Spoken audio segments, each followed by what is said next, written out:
Ever thought about quirky things you do? The one everyone laughs about. That might not be a personality trait, but the brain malfunctioning with you ever knowing it. Just remember the trip to a coffee shop, waiting for your drink. The person in front of you fidgets nonstop, biting their nails, glancing around nervously. You might think they're just anxious. But sometimes these everyday behaviors are signs of something deeper, signs that the mind is struggling in ways we often overlook. Today, we're breaking down 10 common behaviors that might actually be signs of mental illness. Not to label, not to judge, but to understand, because awareness is the first step toward compassion and healing. Let's start with the first one. Overthinking. We all replay awkward moments in our heads now and then, but when your mind becomes a non-stop loop of what-ifs and worst-case scenarios, that's more than just overthinking. It's rumination, a key feature of anxiety and depression. Studies from the National Institute of Mental Health show that chronic rumination can change how the brain's stress centers function, keeping you in a constant state of alert. If your mind never seems to rest, it's worth paying attention. Number 2, irritability. Most people think of depression as sadness. But for many adults, especially men, it shows up as frustration or short temper. You're snapping at people for no reason, or the smallest inconvenience sets you off. It's not that you're just moody, it's that your emotional system is overloaded. Mental health researchers have found that irritability is one of the most under-recognized symptoms of mood disorders. Number 3, constant tiredness. Sure, life is exhausting, but if you're getting enough rest and still feel drained all the time, that fatigue might not be physical. The brain burns through energy when it's battling emotional distress. People with depression or chronic anxiety often describe it as carrying an invisible weight all day. If you wake up tired, go to work tired, and go to bed tired, your mind might be trying to tell you something. Number 4, perfectionism. This one's tricky because it can look like ambition. But when doing your best turns into never feeling good enough, it crosses into unhealthy territory. Clinical psychologists call this maladaptive perfectionism, a major risk factor for anxiety, eating disorders, and burnout. The pressure to be flawless doesn't make you better, it slowly breaks you down. Number 5, withdrawing from people. Maybe you start canceling plans, ignoring calls, or preferring to stay home more often. You tell yourself you're just introverted or tired. But social withdrawal can be one of the earliest and clearest signs of depression. According to the American Psychiatric Association, isolation often precedes a deeper emotional decline. If you've stopped doing the things you once enjoyed, it's not just laziness.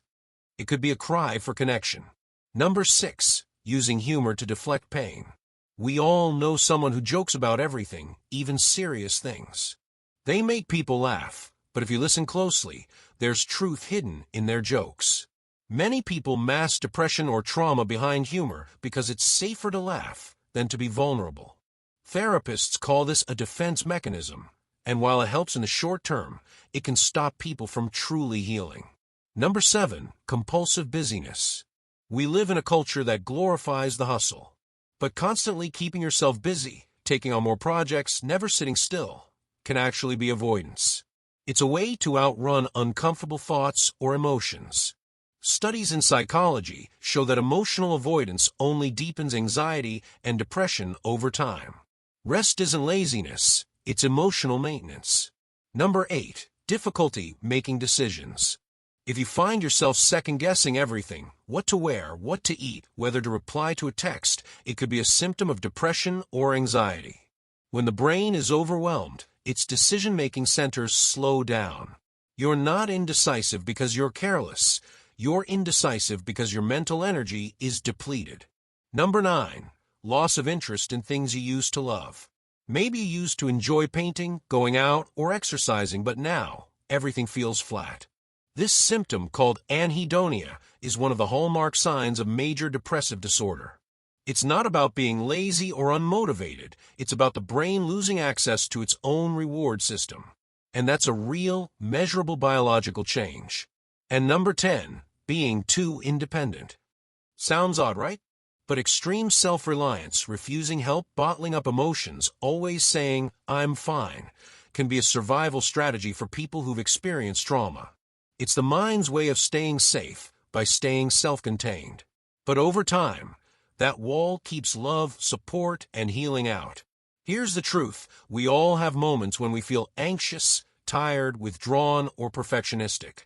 One or two of these behaviors alone don't necessarily mean you have a mental illness. But if they're frequent, intense, and affecting your daily life, that's your signal to pause and check in, maybe with a friend, a therapist, or even just yourself. In recent years, mental health awareness has grown in the U.S., but stigma still lingers. Many people still think mental illness looks a certain way, someone crying all the time, or completely detached from reality. In reality, it often hides behind what looks normal. The overachiever, the funny friend, the quiet one who's always fine. So if you recognize yourself in any of these signs, don't panic. Recognize it as a moment of insight. The brain is not broken. It's signaling that it needs care. Just like you'd see a doctor for a recurring pain, you deserve support for recurring emotional pain too. If this video resonates with you, take a moment today to check in with yourself. Ask, how am I really? Not fine, not busy, but truly, how am I doing? And if the answer feels heavy, that's okay. Healing starts with honesty. If you found this video helpful, don't forget to like, subscribe, and share it with someone who might need a reminder that they're not alone. Because sometimes understanding ourselves and each other can be the most powerful kind of medicine. Stay kind to your mind,